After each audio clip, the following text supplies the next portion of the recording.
बहरहाल और मेहमानों के पास भी जाना है। मौलाना अली कादरी कुछ उसमें ऐड करना चाह रहे हैं? देखिए मैडम, अभी हमारे स्वामी चक्रपाणी जी ने कहा कि वहाँ पर बाबा दिख गए। देखिए सर, स्वामी जी, आपका ये मानना है कि बाबा दिख गए, वो आपके अपनी आस्था है, हम उस पर कुछ नहीं बोलेंगे। लेकिन जिस तरीके से हम सारे देश को ये संदेश दे रहे हैं कि मामला कोर्ट में है, उस पर कोई टिप्पणी ना करें, और जहाँ वजू खाने पर है, अगर वजू खाना है बोले तो फिर आपको उस पर गुस्सा आ जाता। तो सर आप ये भी ना कहें कि वहाँ पर बाबा दिख गए, क्योंकि कोर्ट ने उस जगह को प्रोटेक्ट कर दिया और ये टोटली जांच का विषय है। एएसआई जांच करेगी, कौन करेगी, क्या करेगी, ये कोर्ट डिसाइड करेगा, या ये सुनवाई होना चाहिए, नहीं होना चाहिए, कल ये मुस्लिम पक्ष अपनी बात रखने के बाद कोर्ट डिसाइड करेगा। तो हर दो समुदाय के लोगों को ये चाहिए कि थोड़ा संयम बरते। और अभी मैं हमारे जफर साहब है, शायद हमारे बीजेपी के प्रवक्ता जो है, उनसे ये कहना चाहूँगा सर कि बीजेपी सबका साथ, सबका विश्वास, सबका विकास की बात कर रही है। आज से नहीं, 2014 से कर रही है। इससे पहले भी मैं चैनल्स के जरिए बात बोला हूँ कि मुसलमानों का विश्वास हासिल करने में बीजेपी हुकूमत अपने विफल रही, उनको कामयाबी नहीं मिली। तो उसकी वजह क्या है? देखिए, मुसलमान किसी पार्टी के खिलाफ नहीं है सर, एक बात जहन में रखिए। इसमें यूपी में आपको बहुत बड़ी मिसाल मिलेगी कि 8% मुसलमानों ने बीजेपी को वोट दिया। तो ये सारे झगड़े को ख़त्म करिए, और जो बेतुका बयानात जो मुसलमानों के बारे में कुछ बीजेपी के लीडर्स देते हैं, उस पर रोक लगाई जाए। तो कोई अजब नहीं है सर। मुसलमानों, देखिए, मुसलमान की कोई भी पार्टी हो, वो तो प्रधानमंत्री बन नहीं सकता, ये बात तो डिसाइड है। बनना तो कांग्रेस से है, बीजेपी से, या कोई फ्रंट से है।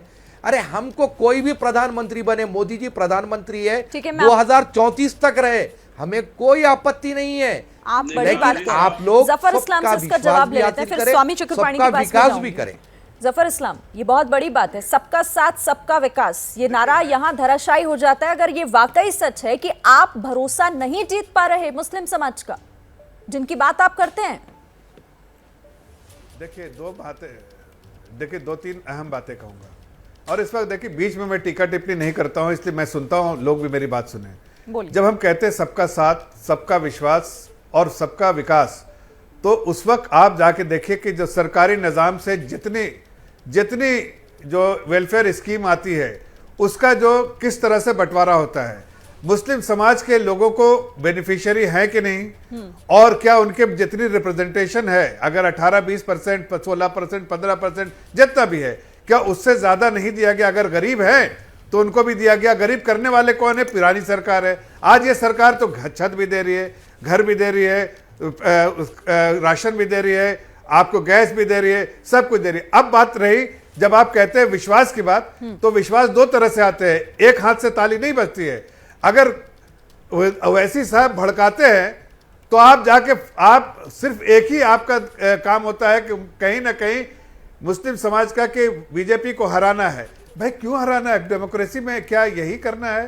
क्या हमें सिर्फ हराने के लिए वोट देना है? आप अपने वोट का सही इस्तेमाल कीजिए। आप बीजेपी, आपको लगता है, आपको, मुझे बीजेपी अच्छा लगता है, आपको बीजेपी अच्छा लगता है, किसी को कांग्रेस अच्छा, आप एक डेमोक्रेटिक प्रोसेस का फॉलो कीजिए। लेकिन आप जो फॉलो करते हैं, किसी एक तंजीम को हराना है, वो गलत है। और उसको जल्दी से जवाब ले लेती हूं पूरे तौर से ओवैसी साहब जैसे मौलाना अली कादरी, जो पूरे समाज को भड़काने की कोशिश करते हैं। दिमाग में, जहन में बैठा लिया गया है कि सिर्फ एक बात रखकर ही जाना है मुस्लिम समाज को आगे कि बीजेपी को हराना है, क्योंकि जिन योजनाओं की बात यहां पर जफर इस्लाम कर रहे हैं वो तो सबके लिए और सब इसका फायदा उठाते हैं। देखिए मैडम, मैं आपसे फिर एक बार हमारे जफर भाई से ये बात कहना चाहूँगा कि बीजेपी का जो भी बैकग्राउंड रहा, जैसे भी 1992 के जो मामलात रहे, सब रहे, वो एक दौर गुजर चुका, मैं उस पर बात नहीं करना चाहता। लेकिन अब जो मौजूदा, जो 2014 से जो शुरुआत में भी जो चीज़ें हुई, जो लिंचिंग्स वगैरह हुए, मैं उस पर भी कोई रोशनी नहीं डालना चाह रहा हूँ। लेकिन अब जब बात हो रही है और आपको उसमें कुछ डेवलपमेंट दिखा है, कुछ मुस्लिम तबका आपके करीब आया है, यूपी जैसे प्रदेश में आपको वोट मिला है, तो हायर लेवल हो या लोअर लेवल हो, जितनी लीडरशिप है, इन सबको चाहिए कि एक विकास की तरफ काम करे और विश्वास हासिल करने की तरफ काम करे। देखिए साहब, आप लोग ओवैसी साहब पर जो है हर बात का ठीकरा फोड़ देते हैं। अरे साहब, वो एक राजनेता है, वो अपनी बात अपनी पार्टी के मंच से रखते हैं। वो खुद अपने मुंह से ऐसी बातें निकालते हैं कि संशय होता है फिर वो कि आखिर उनका मकसद क्या है। वो तोड़ने की बात कर रहे हैं। सुनिए मैडम, सुनिए ओवैसी साहब एक राजनेता है, वो अपना भाषण देते हैं। और जहां तक के बाद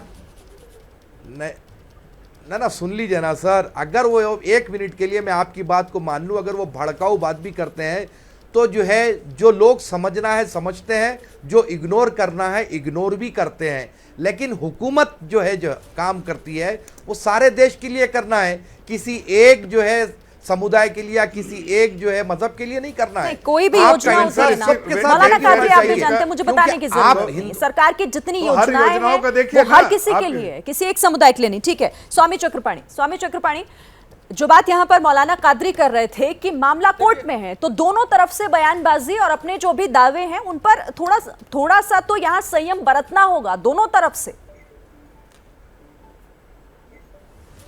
देखिए मौलाना साहब की आज थोड़ी बात संवैधानिक हमें लग रही, पहली बात थोड़ा सा सही बोल रहे हैं, लेकिन थोड़ी सी गड़बड़ भी बोल रहे हैं। उसका कैसे मैं बताना चाहता हूं कि अभी उन्होंने कहा कि बाबा मिल गए, स्वामी जी कह रहे हैं या पूरा देश कह रहा है जो हिंदू समाज है, तो भाई बाबा मिल गए कहना कौन सा अपराध है? और वो अगर जो बाबा मिल गए तभी तो माननीय कोर्ट ने इस बात को माना कि बाबा मिल गए और उसकी सुरक्षा कर दिया और वो आपको वजू करने से रोक दिया। तो इसके साबित है कि भाई वो तो शिवलिंग के पक्ष में है मामला। तो मामला अगर पक्ष में है, हम अगर जो कह रहे हैं कि बाबा मिल गए हमारी आस्था है, तो आप स्वामी चक्रपाणी आस्था को क्यों ठेस उसे प्रोटेक्ट किया है कोर्ट ने, लेकिन कोई फैसला नहीं सुनाया कि वहां पर क्या है। लेकिन सेरेंजी, लेकिन उसकी सुरक्षा वहां पे वजू करने से तो रोक दिया है ना। सवाल इस बात का है, तो हम क्या शिवलिंग करने से तो कहने से तो रोका नहीं है ना, बाबा कहने से कोर्ट ने तो नहीं रोका। सवाल ये था कि टिप्पणी क्यों की जाए जब मामला कोर्ट में है। आप भी तो थोड़ी देर पहले वही बात कर रहे थे। चलिए, मेरे पास वक्त इतना ही था, माफ कीजिएगा, वक्त इतना ही था। आप सभी खास मेहमान हमारे साथ जुड़े, वक्त निकाला, बहुत बहुत धन्यवाद आप सभी का हमारे साथ जुड़ने के लिए और इस बातचीत के लिए।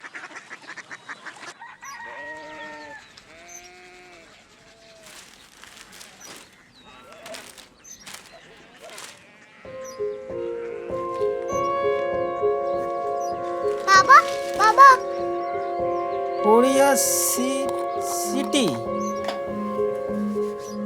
जानी ना,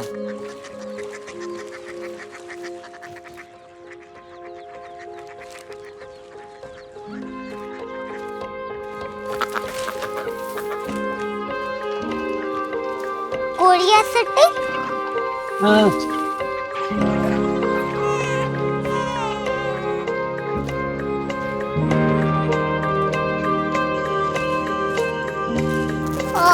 कोरिया सिटी कहाँ पे है?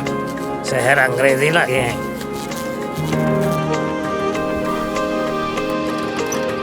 Korea city.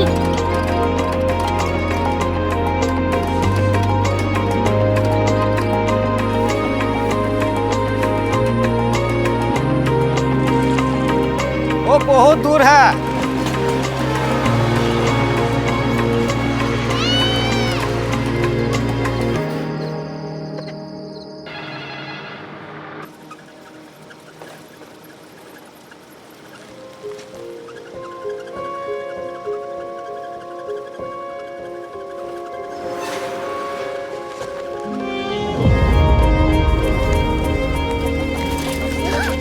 Korea city.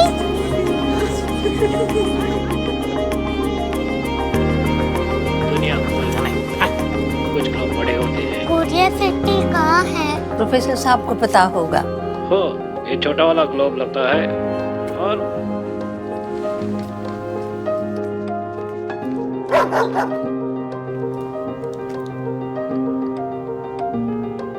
पता नहीं, मेरी बेटी से जाके मिल लो, शायद उसे मालूम हो।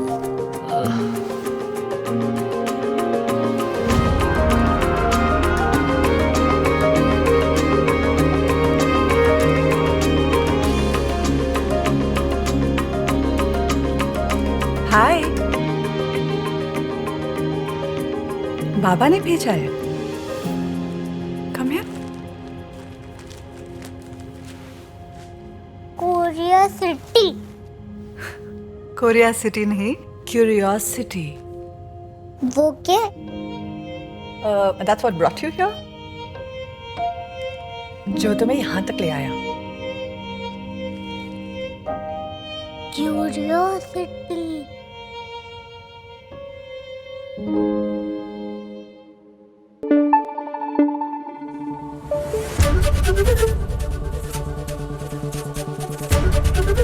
एबीपी न्यूज आपको रखे आगे।